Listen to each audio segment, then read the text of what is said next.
How much? 30,000. 30,000. Sales কত? Establish the income statement. 50,000. Assume all the sales you made were on credit.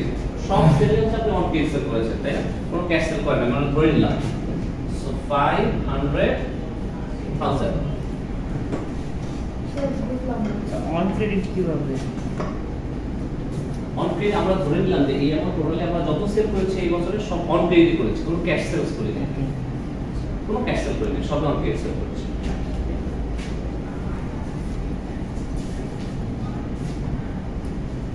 কত হয়?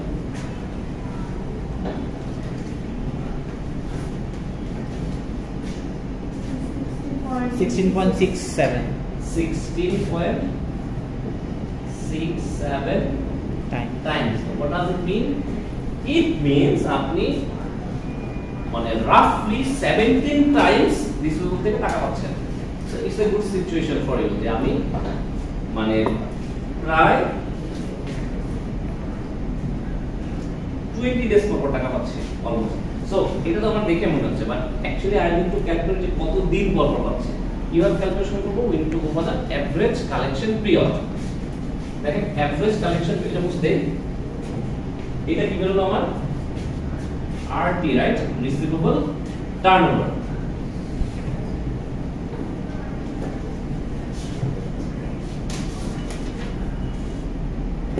So average collection period. আসলে quality of receivable কি সেটা assessment করার জন্য আমার রিসিভেবল টার্নওভার দরকার হয় এবং এভারেজ কালেকশন পিরিয়ড দরকার হয়। What is the quality of your receivables?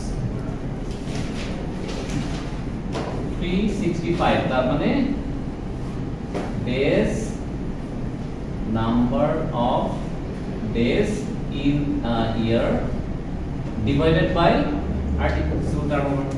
So 365 divided by 16.67 কত হয় বলো তো? 365 divided by 16.67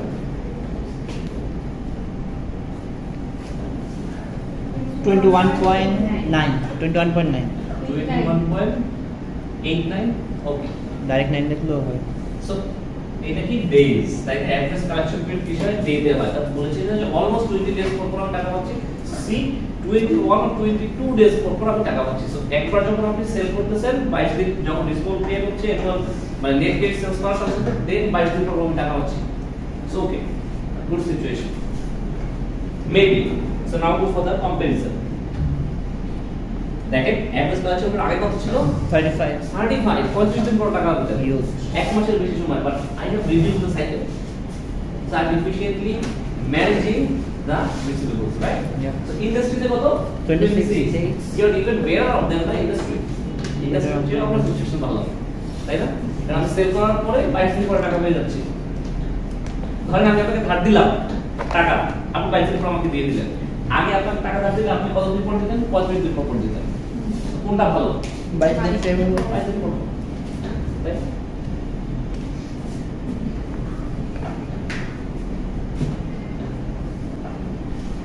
এটা তো গেল রিসিভেবল। সো এখন আপনি যখন বাকিতে কিনেন তখন কি এটা পেয়েবল তাই না? So payable turnover.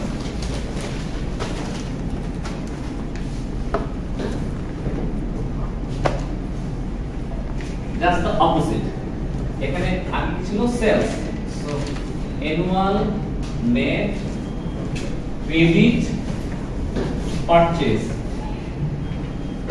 divided by accounts payable. Again, it is average accounts payable, but for simplicity, we'll use the accounts payable only, right? Credit purchase কোথায় আছে? Actually, purchase কোথায় আছে? এটা কি item? Income statement item or balance sheet item? Purchase টা। Purchase. No. Income statement. Income statement, okay. Show me the purchase in income statement. Where is the purchase? Look at it. Sir, need you taking it. Yeah, accounts payable. So Accounts payable, those were balance sheet. Okay. Show the purchase. So এটা তো sir ইয়েতে হবে না sir property plant and equipment No. Property, plant, equipment কি আপনি fixed asset কিনেন, ওটা তো ফিক্সড অ্যাসেট পারচেজ, বাট এই পারচেজ মানে কি? এই পারচেজ মানে কি? Product purchase, raw materials purchase. পারচেজটা অ্যাকচুয়ালি বের করতে হয়। কোন ফর্মুলা বের করতে গেলে মনে আছে? বিগিনিং ইনভেন্টরি প্লাস নরমালি কি হয়? এটা হচ্ছে পারচেজ মাইনাস এন্ডিং ইনভেন্টরি হ্যাঁ স্যার বুঝলাম is equal to CO GS. GS, right? So আমরা যদি ইকুয়েশনটা একটু রিভাইজ করি, then we get purchase is equal to ending inventory, then কি হবে? plus equal COGS minus beginning inventory. That's how I can calculate the purchase. But এখানে একটা challenge face করতেছি। কি challenge? there is no beginning inventory given here. এই যে inventory আমার balance শিটে দেওয়া আছে, এইটা কোন inventory? is the year end. তার মানে এটা দেওয়া আছে but ending inventory, but beginning inventory দেওয়া নাই। ফাইন COGS দেওয়া আছে বাট বিগিনিং ইনভেন্টরি নাই। So how can you go for the calculation of purchase? We cannot go for the calculation of purchase. That's why we will assume this COGS is our net credit purchase. আমরা ধরে নেব COGS হচ্ছে our net credit purchase. If purchase is not given and if you cannot find the purchase through this formula, তাহলে এটা কি কি consider করব? COGS আসলে COGS মানে কি? মানে কস্ট অফ কস্ট অফ গুডসটা কি? ধরেন আমি এই মার্কেটটা কি করি, আমার হচ্ছে ম্যানুফ্যাকচার করি না, আমি কি করি মার্কেট কিনি 10 টাকা করে 12 টাকা করে বিক্রি করি। তোমার 10 টাকাটা খরচ, তো 10 টাকাটা আমার টোটালি খরচ। সো এর মধ্যে ডিরেক্ট মেটেরিয়াল, ডিরেক্ট লেবার যা যা আছে টোটাল সবকিছুই আছে। সো 10 টাকায় কিনে আমি 10 টাকায় বিক্রি করতে। COGS in a sense is a purchase for you. তাই না 10 টাকা বলে দিয়েছি, কতগুলো প্রোডাক্ট কিনছেন 12 টাকা করে সেল করছেন, বাকি হচ্ছে আপনার গ্রস প্রফিটে চলে যাচ্ছে। So that's why COGS can be taken as the alternative for purchase. Clear?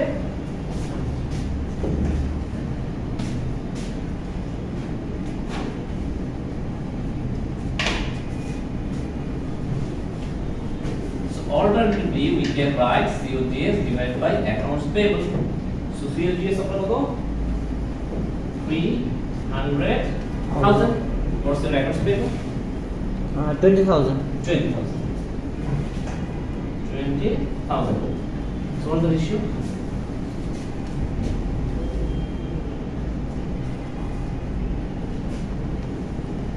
so 15 times.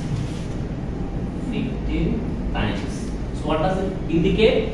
It means আপনি যখন ক্রেডিটে পারচেজ করেন দেন 15 বার আপনি টোটালি একটা ইয়ারে পে করেন 15 বার। এখন আমার কথা হচ্ছে জানতে হবে যে কত দিন পর পর অ্যাকচুয়ালি পে করি। আপনারা যখন রিসিভেবল ছিল আপনি কতবার পেতেন? 16 টাইমস। 16 বার বছরে পেতাম আর 16 বার আর 15 বার আমি বছরে পে করি। 16 বার টাকা পাই, 15 বার পে করি। তার মানে অ্যাট লিস্ট একবার আমার কাছে ক্যাশ মোটামুটি কোনো আমার হচ্ছে না, মানে একবার কিন্তু আমি আরো বেশি ওয়েল আপ সিচুয়েশনে আছি। 15 বার টাকা আসছে, 15 বার টাকা চলে যাচ্ছে, ব্যালেন্স হয়ে যাচ্ছে, বাট একবার আমার কাছে টাকা এসে থাকতেছে। সো এক্সট্রা একবার আমার কাছে টাকা থাকতেছে। So I need to pin পয়েন্টে কতদিন পর পর আমি পে করতেছি। 365 divided by 15 exactly 365 divide by এই পিটি বা পেয়েবল টার্নওভার, তাই না? 365 ডিভাইড বাই 15 so 24.33 24 রাফলি আমরা 24 ডেজ ধরে নিই। 24 days ধরেন 24 ডেজ। সো আপনি 22 দিন পর পর টাকা পাচ্ছেন এবং 24 দিন পর পর টাকা পে করতেছেন। সো খুব সমস্যা হচ্ছে না। সমস্যা তো কখন? যখন আপনি যদি 20 দিন পর পর টাকা পে করা লাগতো, বা আপনি 22 দিন পর পর পেতেন, দেন ওই 2 দিন আমি কিন্তু লিকুইডিটি ক্রাইসিসে পড়তে পারতাম, পটেনশিয়ালি থাকতো। বাট ইন দিস সিচুয়েশন আমার কোনো প্রবলেম নেই। ওকে, ডেজ পেয়েবল পিরিয়ড দেখেন তাহলে আর্লিয়ার কত ছিল? আর্লিয়ার কত ছিল দেখেন?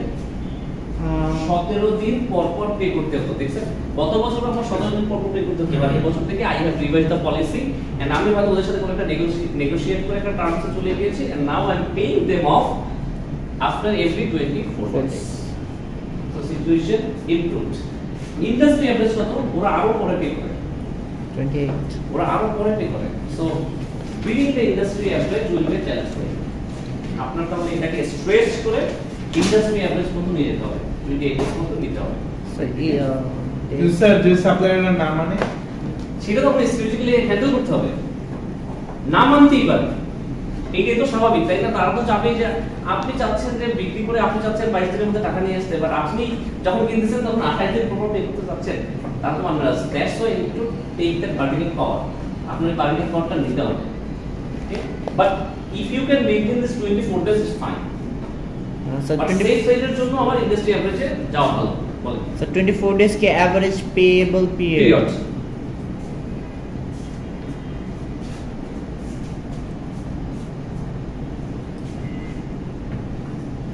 Or days payable period. Average payable period হবে days payable period.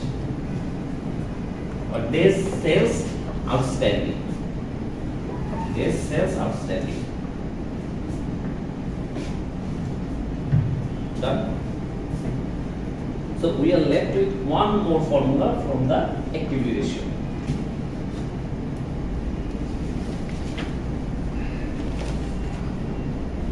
Because of the efficiency indicates how efficient you are in dealing with these activities.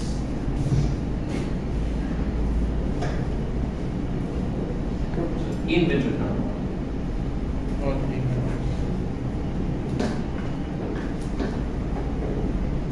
Inventory turnover. How can I calculate this inventory turnover? This is the inventory level, right? Yeah. You know, average inventory হয় আর কি, beginning inventory plus ending inventory divided by 2, but simplicity জন্য আমরা just inventory use করছি।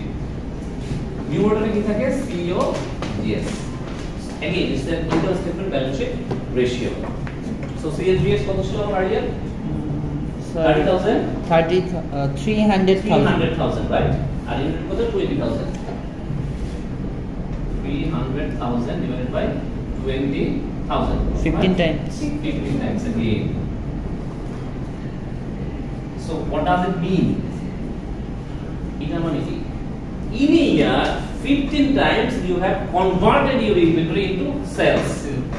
বছরে 15 বার আপনি বিক্রি করতেছেন, আপনার ইনভেন্টরিতে যা থাকে বছরে 15% সেলসে কনভার্ট হয়ে যাচ্ছে। Clear? So what industry average? আপনার আর্লিয়ার কত ছিল? আর্লিয়ার আপনি বছরে 11 বার করতেন, 11% এ কনভার্ট হতো। আর ইন্ডাস্ট্রিতে বর্তমান কত? 60 টাইমস। ইন্ডাস্ট্রির ইনভেন্টরি এফিশিয়েন্সি আপনার চেয়ে বেশি, বাট খুব বেশি না, মাত্র এক বেশি। You are maintaining the industry approach. আপনি তো ইন্ডাস্ট্রি স্ট্যান্ডার্ডটা মেইনটেইন করতেছেন সামহাউ। সো আমি যদি ওভারঅল চিন্তা করতে চাই, দেন আমার কোম্পানিতে ওই ধরনের ফাইনান্সিয়াল ডিস্ট্রেসের কোনো সিম্পটমস নাই।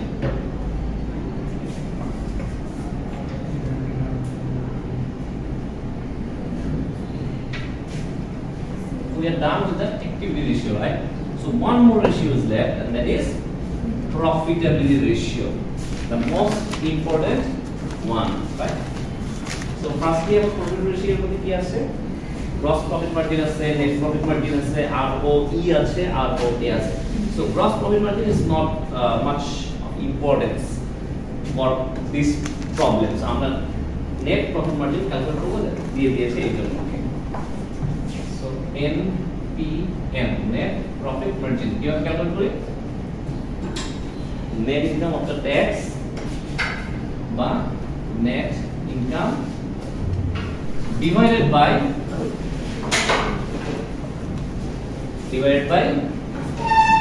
sales, right? Into 100. Yes, sir. Net profit divided by total revenue. Sales. Net income divided by sales, right? 100 হলো না? So আপনার net income কত? এটা হচ্ছে pure income statement ratio, তাই না? So net income কত? 60,000, sales কত? 500,000. So what is the ratio? 0.12 or 12%, is it? Is it 12%? 60,000 divided by 500,000 12%, তার মানে আপনার সেলস এর 12% হচ্ছে আপনার profit, net profit margin sales এর 12%। ঠিক আছে, ওকে আমরা গ্রস প্রফিট মার্জিনটা ক্যালকুলেট করি। গ্রস প্রফিট মার্জিন কিভাবে ক্যালকুলেট করে? নেট ইনকাম ডিভাইড বাই না নেট ইনকাম হবে না কি হবে বলেন? Gross profit divided by So gross profit কিভাবে ক্যালকুলেট করে? Sales minus cost of goods sold. COGS, right? So divided by sales. So আমাদের এখানে gross profit কত? দেয়া আছে 200,000, sales কত? 500,000. So what is the ratio?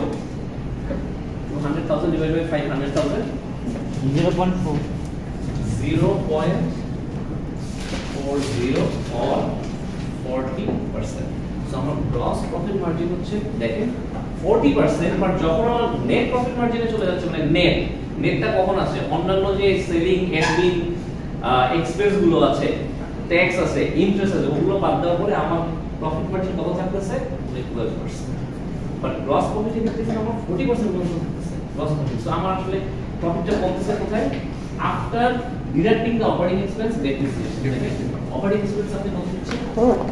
Depreciation আরো 1 লাখ, তারপর ইন্টারেস্ট এক্সপেন্স দিচ্ছে 5,000, ট্যাক্স দিচ্ছে 50,000, ট্যাক্স ইন্টারেস্ট এক্সপেন্স ওকে ঠিক আছে 20,000, বাট মেজরিটি অফ দা আপনার অপারেটিং এক্সপেন্স কত চলে যাচ্ছে? 1 lakh 1 লাখ, আর ডেপ্রিসিয়েশন দিচ্ছে 20,000, 120,000 সরি 200,000 হচ্ছে আপনার gross profit.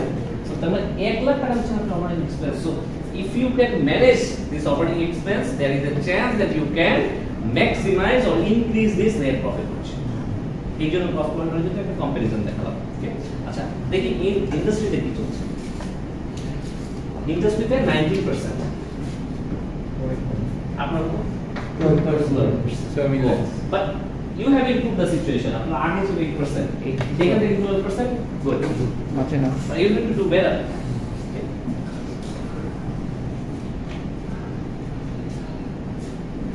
So 12 কোথায়? 40% না ছিল আমাদের নেট প্রফিট মার্জিন না করতেছি। ওই যে 8%, Any 40%, 18%, 8% কেন দিচ্ছি? গ্রস প্রফিট কেন আমার বের করলাম? ডিভিশনারি প্রবলেম হচ্ছে না, আপনার বিষয়ের প্রবলেম না হচ্ছে। স্যার, গ্রস প্রফিট মার্জিন তাহলে কেন বের করলাম এটা? জাস্ট একটা কম্পারিজন দেখানোর জন্য যে আমার গ্রস প্রফিট মার্জিন 40% থাকতেছে, বাট নেট প্রফিটে এসে প্রফিট মার্জিন আমার 12% হয়ে যাচ্ছে। তার মানে এক্সপেন্স বেশি হয়ে এক্সপেন্স এন্ড ডেপ্রিসিয়েশন। 8% আমি লুজ করতেছি, where expense and depreciation. Operating এক্সপেন্সে মোস্টলি, বিকজ আপনি ইন্টারেস্ট এবং ট্যাক্স কোনোভাবে বাদ দিতে পারবেন না under no circumstances, but operating expense I can. এখন আপনি বলতে পারেন যে স্যার এক্সপেন্স যত বাড়বে প্রফিট তত কমবে, প্রফিট যত কমবে ট্যাক্স তত কমবে, প্রফিট বাড়লে ট্যাক্স বেশি হবে, ট্যাক্স বেশি আসবে, সেই জন্য অপারেটিং এক্সপেন্স আমি কোনোভাবে কমাতে যাচ্ছি না। So no, that cannot be পুরো স্ট্র্যাটেজি হতে পারবে না। ওকে, কারণ ওইটা এক্সপেন্স বাড়ানোর আরেকটা ওয়ে আছে, ডেপ্রিসিয়েশন। ডেপ্রিসিয়েশন দিয়ে কিন্তু আমরা এক্সপেন্স বাড়াই। আপনি যে ডেপ্রিসিয়েশন তো বলেছি it's a non cash expense, আজকে আপনি কোনো টাকা খরচ হচ্ছে না, বাট আপনি ডেপ্রিসিয়েশন অ্যামাউন্ট যত হায়ার থাকবে প্রফিট তত কমবে, ট্যাক্স তত কমবে। ক্লিয়ার? স্ট্রেট ROA ROE দুইটা আমরা সেপারেটলি করব না, will go for the DuPont analysis. Directly আমরা DuPont অ্যানালিসিস করব, ঠিক আছে? So in terms of ROA DuPont অ্যানালিসিসে কি ছিল? Net profit margin multiplied by TATO, total asset turnover, তাই না? মাল্টিপ্লাইড বাই ইকুইটি TATO, এটার ফর্মুলা কি ছিল? টোটাল অ্যাসেট টার্নওভারের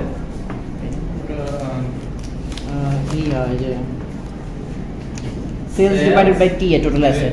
টোটাল অ্যাসেট এই বিষয়ে আমরা কি বলছি, মানে how efficiently they are utilizing total asset to generate sales, sales generate করতে asset utilization টা কেমন, efficiency, তাই না?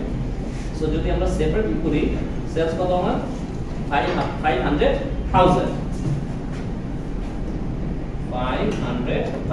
টোটাল অ্যাসেট কত আমার 300,000. 300,000 কত হয়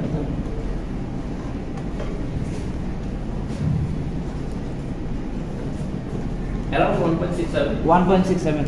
1.67 times.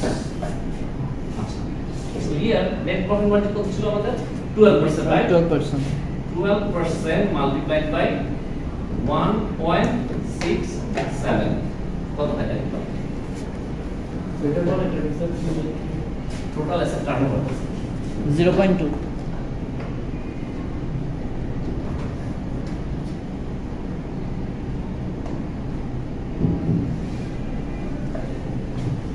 0.20 or 20%. আচ্ছা নরমালি যদি আমি আর ও এ ক্যালকুলেট করতাম কি হতো net income divided by total asset so আমার নেট ইনকাম কত ছিল দেখেন তো কত ছিল net income earning after tax 60,000 right total asset কত ছিল 300,000 or 500,000 300,000 right 300,000 কত হয় 60,000. 0.20 or 20%. Same. বলেছি যে এই আরওএ দেখে আমি বুঝতে পারছি না যে আমার আসলে নেট প্রফিট মার্জিনের কি অবস্থা এবং অ্যাসেট এফিশিয়েন্সির কি অবস্থা but whenever you are looking at the two font analysis you are getting a holistic view একটা comprehensive view পাচ্ছে যে আমার নেট প্রফিট মার্জিনের এই অবস্থা টোটাল অ্যাসেট এফিশিয়েন্সি হচ্ছে এই অবস্থা so that I can understand যে এই 20% আসলে কোথা থেকে আসে কিভাবে এটা জেনারেট হলো সো যদি আপনার নেট প্রফিট মার্জিন বাড়ে অটোমেটিক্যালি আপনার ROA বেড়ে যাবে. যদি আপনার অ্যাসেট এফিশিয়েন্সিও বাড়ে ROA বেড়ে যাবে. so now I can focus where to work on because total asset turnover ভালো আছে প্রবলেম নাই but you need to work on net profit margin এখানে আমার ইনপুট করতে হবে ওই যে বলেছি অপারেটিং এক্সপেন্স যদি আমি কমাতে পারি আমার প্রফিটেবিলিটি বেড়ে যাবে net profit margin Das can be increase okay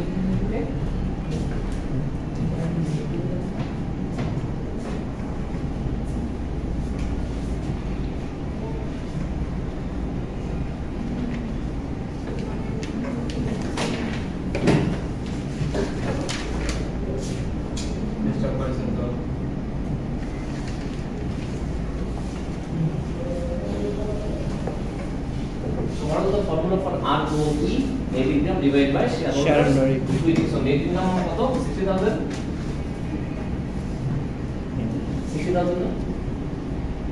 60,000 and shareholders equity 220 and ROE দেখেন তো কত আসে 0.27. তার মানে 0.27 or 27% তার মানে কি that 27% return is being given to the shareholders right if they are investing in your company they are going to get 27% return এখন এটা কি ভালো না খারাপ প্রত্যেককে রিটার্নটা আসছে that's why we need to go for the two point analysis তাই না যদি এটাকে ইমপ্রুভ করতে হয় কিভাবে you can improve so two point analysis যদি আমি করি ROE is equal to net profit margin multiplied by total asset turnover multiplied by equity multiplier so equity multiplier কিভাবে ক্যালকুলেট করে equity multiplier কিভাবে ক্যালকুলেট করে total asset divided by shareholders equity so আপনার total asset কত 300,000 আর shareholders equity কত 220 right কত দেখো 300,000. 300,000 divided by 220 sir 1.36 analysis ওটা কি করতেই হবে নাকি So 1.36. 1.36 times okay so net profit margin কত ছিল 12% asset efficiency কত 1.67 times and 1.36 times কত হয় দেখো 12% multiplied by 1.67 multiplied by 1.36. 174.1344. One. Oh, sorry. Take 0.1. 0.27. 0.27. Similar. Same. 0.27 or 27%. But কেন বললাম? To get a holistic view. So এইখানে যদি আপনি দেখেন যে ইকুইটি মাল্টিপ্লায়ার কম ভালো না বেশি ভালো? ইকুইটি মাল্টিপ্লায়ার কম ভালো না বেশি ভালো? বেশি না। কম রেজাল্ট এটা অ্যাকচুয়ালি কি ইন্ডিকেট করে দেখেন formula? Total asset divided by shareholder equity. Equity. এইটা যত কম হবে তার মানে ডেট সিচুয়েশন, ডেট পোরশন অত কম, ডেট ফাইন্যান্সিং আমার কোম্পানি তত কম। যত এই রেশিওটা বাড়বে that means debt financing is higher in my company. Okay, so এইখানে আমার ইমপ্রুভ করার কিছু নাই, বাট স্টিল এইখানে আমি ওকে net profit margin. So ultimately net profit margin যদি ইনক্রিজ করা যায় আর ওয়েও বাড়বে, শেয়ার হোল্ডার্স ইনভেস্টমেন্টের রিটার্নও বাড়বে। ক্লিয়ার? সো ইন্ডাস্ট্রি অ্যাপ্রোচ যদি আমি দেখি, দেখেন ইন্ডাস্ট্রিতে আর ওই কত 31. Oh, 25. 5%, আপনার আর ওই কত 27%. Though you are in a good position, but আপনার earlier কত ছিল 31. কত কত আপনি 31% রিটার্ন দিয়েছে, এবার হচ্ছে 27%. So that means the shareholders might withdraw their investment from your company. Because আপনি 31% থেকে কমে গেছে, তার মানে আপনার প্রফিটেবিলিটি ডিক্রিজ করতেছে। কেন প্রফিটেবিলিটি ডিক্রিজ করেছে? Due to the NPL, net profit margin. So again আপনাকে ইনক্রিজ করতে হবে, otherwise you might lose your investment. Clear?